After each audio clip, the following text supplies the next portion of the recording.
Spirituality and premonition में आपका स्वागत है। हरे कृष्णा। दोस्तों, आज फिर एक सच्ची घटना आपके सामने प्रस्तुत कर रही हूँ। पात्रों के नाम बदल दिए गए हैं। एक परिचित साइबर कैफे में मुझे कुछ पेपर प्रिंट कराने जाना पड़ा। वहां पर काफी रश था। 10 मिनट वेट करके मेरा टर्न है। तभी एक 30-32 वर्षीय महिला तेजी से अंदर आई और बोली कि अंकल प्लीज मेरा काम पहले कर दीजिए। तो मैंने उसे टोका कि देखो मैंने 10 मिनट वेट किया है, आप भी थोड़ा वेट करो। तो फिर वो मुझे भी हाथ जोड़कर रिक्वेस्ट करने लगी। मैंने ऐसे ही पूछ लिया, कहाँ जॉब करती हो? तो पता चला वो दिल्ली के एक कॉलेज में लेक्चरर है। तभी अचानक बाहर बाइक से कोई जोर जोर से हॉर्न बजाने लगा। मैंने कैफे वाले को पूछा कि ये कौन बदतमीज है। उसने चुपके से उस महिला की तरफ इशारा किया तो मैं समझ गई। मैंने उस महिला को कहा कि ठीक है बेटा, आप अपना काम करवा लो। मैंने दरवाजा खोलकर फिर बाहर झांका और उस बाइक वाले को पूछा कि भाई क्यों हॉर्न बजा रहा है। मैंने कहा दुकान के अंदर घुसाएगा क्या बाइक को, चलो पीछे करो। तो मुझे घूरने लगा और बोला कि मुझे बहुत जल्दी है। तो मैंने कहा फिर जल्दी है तो यहाँ क्यों खड़ा है? बोला मेरी वाइफ अंदर प्रिंट लेने गई है। तो मैंने कहा भाई ये दुकान तुम्हारी नहीं है, अंदर जाके देखो बहुत भीड़ है और तेरे हॉर्न बजाने से प्रिंटर तेज नहीं चलने लगेगा। तो फिलहाल पीछे कर बाइक को, और ना अभी पीसीआर बुला दूंगी। उसके बाद वो धीरे धीरे बाइक को पीछे ले जाने लगा और उसके बाद उसने रोड पर बाइक सीधी करके लगा दी। फिर मैं अंदर आ गई तो मैंने महिला को देखा तो बहुत डरी हुई थी। मैंने ऐसे ही पूछ लिया, क्या बात है बेटा, तुम्हारा पति क्या काम करता है? बोला ट्रेडिंग का काम है। तो मैंने पूछा क्या मजबूरी है आपकी, क्यों झेल रही हो इस पागल को? मैंने कहा कि बेटा ये तो मुझे सियार लगता है, शेर नहीं है बेटा। समाज सेवा करते हुए मेरा बहुत वर्षों का अनुभव है, ये तुझे बिल्कुल प्यार नहीं करता। पत्नी को डराने वाले सियार होते हैं, ये बहुत ही कमजोर आदमी है, इसीलिए साई की तरह तेरे साथ चलता है। प्रेम गुलामी नहीं करवाता बेटा, प्रेम आजादी देता है। तू बेकार में इससे डर रही है। लेकिन वो बस हाथ जोड़कर भरी आंखों से इतना ही बोली कि आंटी मैं आपको फोन करूंगी, और फिर वो वहां से चली गई। उसके बाद मुझे साइबर कैफे वाले ने बताया कि मैडम मैंने 2 माह पूर्व इस महिला को आपका नंबर दिया था कि आप मैडम से मिलो। ये अक्सर शॉप में आती है और बहुत सीधी है बेचारी। इसका पति बाहर बाइक पर बैठकर हॉर्न बजाता रहता है, लेकिन हम लोग डर के मारे कुछ नहीं कहते। अब तो लोग भी इस महिला पर दया करते हैं और मुझे कहते हैं यार इसका काम पहले कर लो। वहां से लौटने के बाद मैं उस महिला के बारे में काफी देर सोचती रही और मैंने उसके फोन का इंतजार भी किया, लेकिन उसका फोन नहीं आया। बेशक मुझे उसके कॉलेज का नाम पता था, मैं कॉलेज जाकर भी उससे मिल सकती थी, लेकिन मुझे ठीक नहीं लगा। मदद भी उसी को दी जाती है जिसके अंदर कोई कुछ हिम्मत हो। जिसमें हिम्मत ही नहीं, ऐसी डरपोक महिलाएं जांच के दौरान डर के कारण बयान से भी पलट जाती हैं।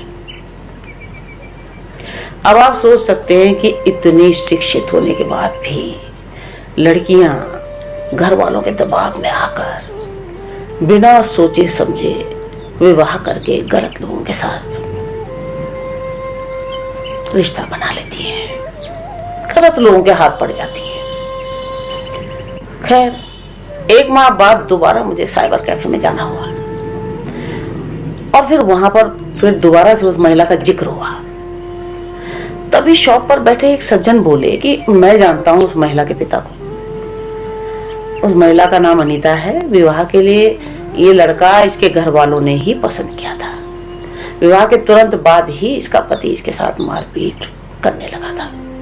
इसके घर पर आकर इसके माता पिता और भाइयों को भी धमकी देकर गया था।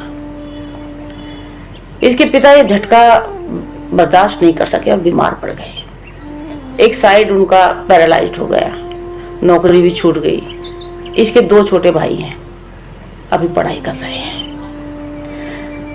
विवाह को सिर्फ 1.5 साल हुआ है। ये इसको इसके मायके भी अकेले नहीं भेजता, हमेशा साथ लेकर जाता है।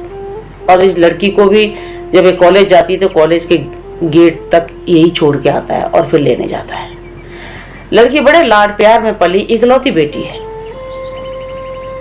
अच्छा, फिर मैंने उन लोगों को बताया कि उस दिन साइबर कैफे में उसके पति को मैंने इसीलिए डांटा था कि उस वक्त मेरा मकसद यही था कि इस लड़की के दिल में जो इसका डर निकाल सकूं। मैंने झूठ मूठ का गुस्सा दिखाया था और इसके हस्बैंड को डांटा था। उसके बाद मैंने उन सज्जन से उस लड़की के पिता का फोन मांगा और फिर उनको फोन किया, उनसे मिलने गई।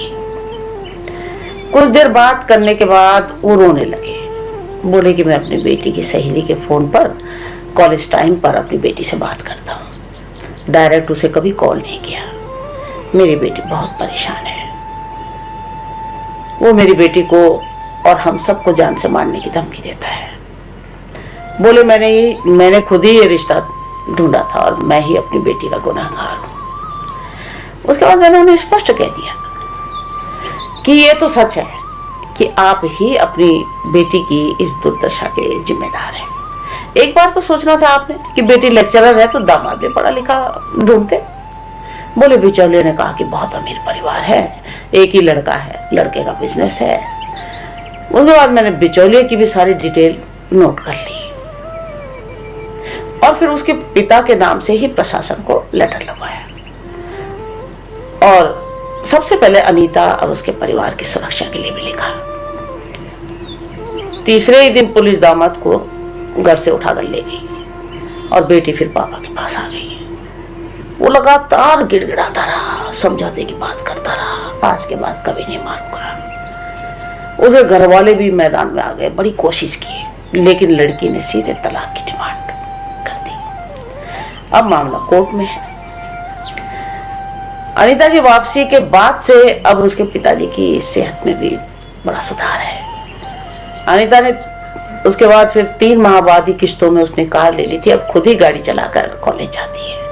मैं कभी कभी उसे फोन कर लेती हूँ, उसका मन देती हूँ, जानना चाहती हूँ कि ऐसी क्या मजबूरी हुई होगी। तो अनीता ने ऐसे खुलासे किए कि मैं उन्हें यहाँ बयां नहीं कर सकती। वो स्पष्ट बोली कि शादी की पहली रात को ही मुझे आभास हो गया था कि एक मनोरोगी के साथ मेरा रिश्ता हो गया है। मैं ये इस कदर एक साई की तरह मेरे साथ चलता था कि कहीं मैं भाग ना जाऊं।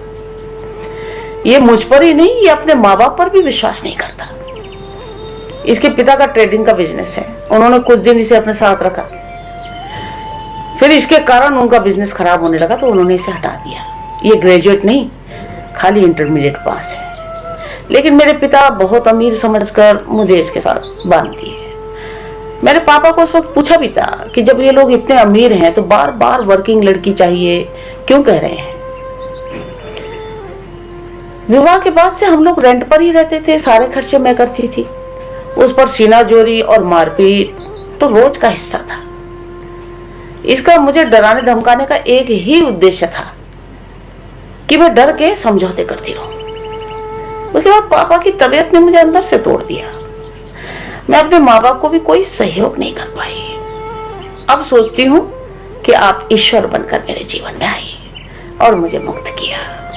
सच कहूँ तो जब आपने उसे उस दिन बदतमीजी से डांटा था तो मैं इसकी हरकत देखकर हैरान रह गई थी। जब इसने आपसे डर कर अपनी बाइक पीछे की, थोड़ी थोड़ी हिम्मत मुझे उसके बाद ही आने लगी थी। ऐसा लगा मानो आपने मेरे मुर्दा शरीर पर जान डाल दी हो। आपने मुझे और मेरे परिवार को भी जीवन दान दिया। मैं हमेशा आपके ऋणी रहूंगी।